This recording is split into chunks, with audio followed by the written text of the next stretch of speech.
জামাত ইসলামী না। কারণ আপনারা কি মনে করেছেন এই আন্দোলন ছাত্ররা করে বিপ্লব করিয়েছে? এই কথা ঠিক নয়। এই আন্দোলন করেছে জামাত ইসলামী ও ইসলামী ছাত্র শিবির। কি বলছিস?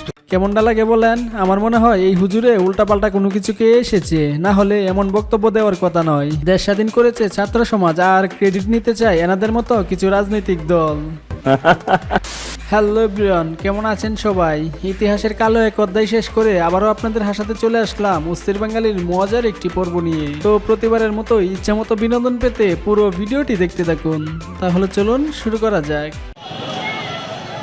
গায়ে স্বাধীনতা উপলক্ষে আমার আম্মু আমার অ্যাডভান্স কিনা দিছে। স্বাধীনতা উপলক্ষে আমার আম্মু আমার অ্যাডভান্স কিনা দিছে। এই হলো স্বাধীন বাংলাদেশের প্রথম স্বাধীনতা। গাইজ, এরকম একটা আম্মু কোথায় পাওয়া যায় আমাকে একটু বলেন তো?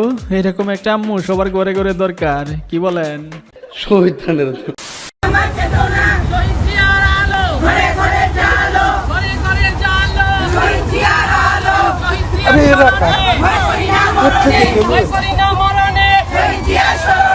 আমরা সবাই জিয়ার সেনা, ভয় করি না বুলেট বোমা, আমরা সবাই জিয়ার সেনা, রাজপথ ছাড়ি নাই। বাহ, কি চমৎকার! এরা এতদিন কই ছিল? আস্তে আস্তে সবাই গর্ত থেকে বের হওয়া শুরু করেছে। তবে আমার ভাই বোনদের রক্তের দাগ শুকানোর আগে যারা সমাবেশ ডাকে তারা আর যাই করুক, ক্ষমতায় আসলে দেশের কোনো সেবা করবে বলে আমার মনে হয় না। ঠিক বলেছো। হায় হায়, ইতনা সুকুন।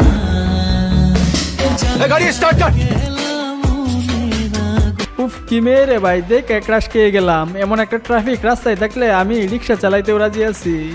जान दे देंगे इसके लिए।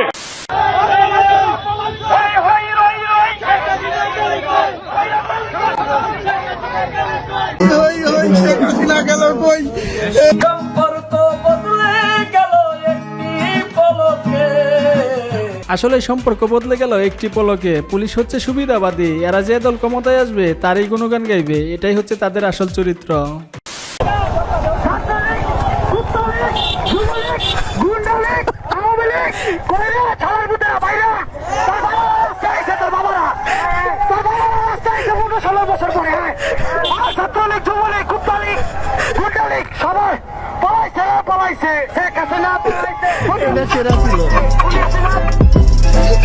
অবাক হওয়ার কিছু নেই, 16 বছরের কূপ তো, তাই মুখে কিছু না বলে মাইকিং করে খায়েশ মিটাইতেছে।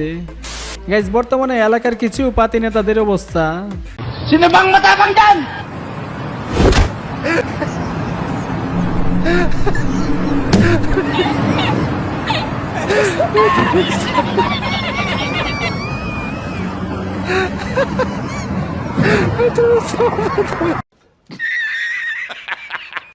আর এইদিকে দুইজনের প্রবলেম সলভ করে দিচ্ছে সাবেক মানবতার দালাল।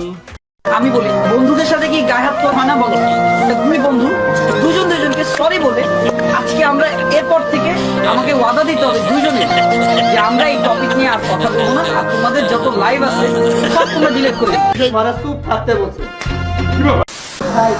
এলাকাবাসী সবাই সাবধান থাকুন ও কালকে ছাত্রদের জন্য কাচ্চি রান্না করে রাখুন। এইটা সেরা ছিল, কি বলেন? তবে ওরা সারা রাত ভরে যে কষ্ট করতেছে, শুধু কাচ্চি কেন, এর চাইতেও ভালো কোনো কিছু ডিজার্ভ করে, তাই না? বাংলাদেশে যদি গণতন্ত্র নতুন বাংলাদেশ গড়ে তুলতে হয়, আওয়ামী লীগ ছাড়া সম্ভব না। গাইজ, আমার মনে হয় ক্ষমতা হারিয়ে বেচারা মানসিক ভারসাম্যহীন হয়ে গেছে। না হলে কি বলে না বলে তার কোনো হুঁশ থাকে না। আসলে সবই হচ্ছে কৃতকর্মের ফল। যে যেরকম কর্ম করবে সে সেই রকম ফল ভোগ করবে, এটাই স্বাভাবিক। আমরা আপনাদেরকে স্পষ্ট করে বলতে চাই, এই যে বাংলাদেশের ছাত্র সমাজ একটি এত বড় আন্দোলন করেছে, একটি ফ্যাসিস্ট একটি সরকারের যে একটি পতন ঘটিয়েছে, সেটি আমরা এই কারণে করিনি যে একজন নির্যাতক চলে যাবে আর একজন নির্যাতক এসে সেই জায়গাটি নিবে। এটি আমরা আমাদের জায়গা থেকে কোনোদিনও মানব না। একদম ঠিক বলেছেন, আমরাও এটা মানবো না। আমার ছাত্র ভাই বোনদের রক্তের বিনিময়ে আজকের এই স্বাধীন বাংলা, এখানে যাকে তাকে বসতে দেওয়া যাবে না। এই ভিডিওটা লিজেন্ডদের জন্য। বর্তমানে আমাদের দেশের একটি রাজনৈতিক দলের অবস্থাটা ঠিক এমন।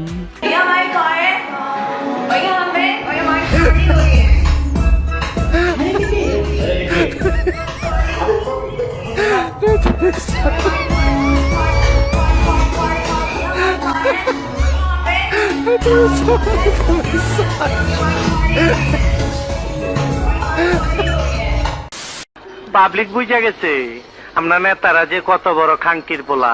আসলে এই পাবলিক বুঝে গিয়েছে স্বৈরাচারী সরকারের নেতারা যে কত বড় কণিকের পোলা।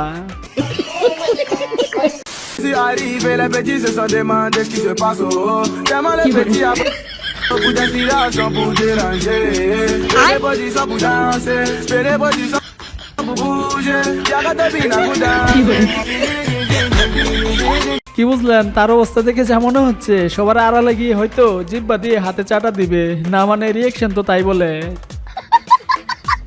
গাইজ, শেখ হাসিনা পদত্যাগ করার পর কিছু রাজনৈতিক দলের বর্তমান অবস্থা। হাসিনাকে বিদায় করে আমার ভবিষ্যৎ নিশ্চিত ও নিরাপদ করতেই চলমান ছাত্র জনতার ঐক্যের এই আন্দোলন। ভবিষ্যৎ নিশ্চিত ও নিরাপদ করতেই আমার চ্যাটার বাল। গাইজ, আজকের মতো এই পর্যন্ত। আর ভিডিওটি যদি একটুও ভালো লেগে থাকে তাহলে একটি লাইক করে চ্যানেলটি সাবস্ক্রাইব করে পাশে থাকবেন। সবাই ভালো থাকবেন, ধন্যবাদ।